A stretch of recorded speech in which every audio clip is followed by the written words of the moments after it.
हमारे हिंदू सनातन धर्म के चार धामों में से एक पुरी का जगन्नाथ स्वामी मंदिर एक ऐसा चमत्कारी मंदिर है जहां पर श्री कृष्ण भगवान का असली दिल है वो धड़कता है। कहते हैं वहां पे जो जगन्नाथ स्वामी जी की मूर्ति है उसके अंदर श्री कृष्ण जी के असली दिल को स्थापित किया गया है।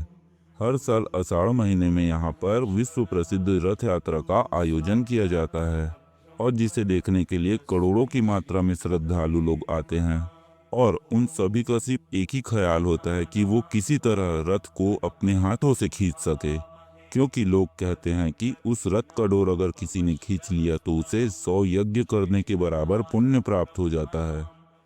आज के इस वीडियो में मैं पुरी में होने वाले जगन्नाथ रथ यात्रा के बारे में बात करूंगा, जिसमें ऐसे ऐसे तथ्य आपको बताऊंगा जिसको आपने जरूर सुना होगा लेकिन वो आपके ध्यान से उतर गया होगा। उन रोचक तथ्यों के बारे में जानने के लिए इस वीडियो को लास्ट तक देखिए और प्लीज कमेंट में जय जगन्नाथ बोल करके इस वीडियो को लाइक करके अपने परिवार के साथ शेयर कर दीजिए। तो बोलिए जय जगन्नाथ।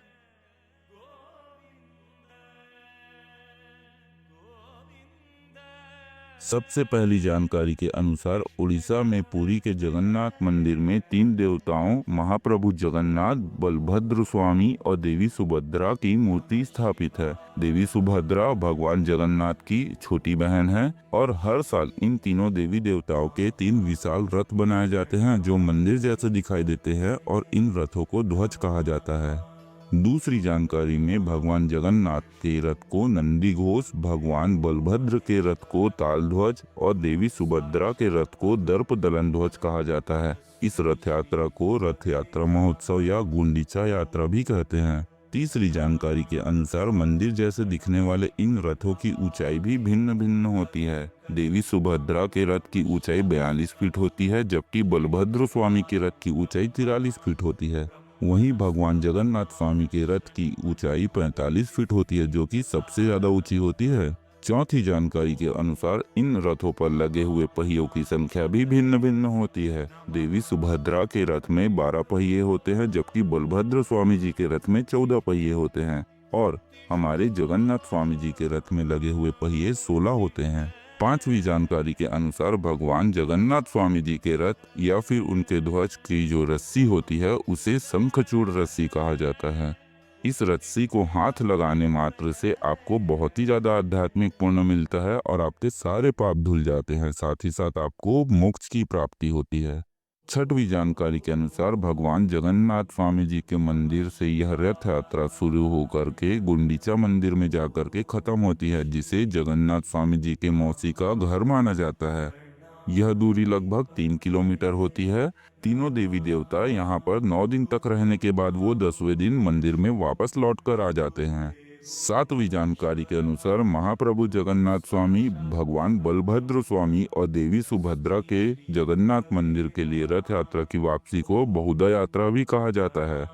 यह आषाढ़ शुक्ल पक्ष की एकादशी तिथि को आयोजित होता है।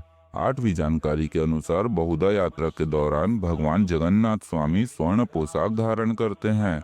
इसे सुना बेशा कहा जाता है, जिसमें सुना का अर्थ होता है सोना और बेशा का अर्थ होता है भेष।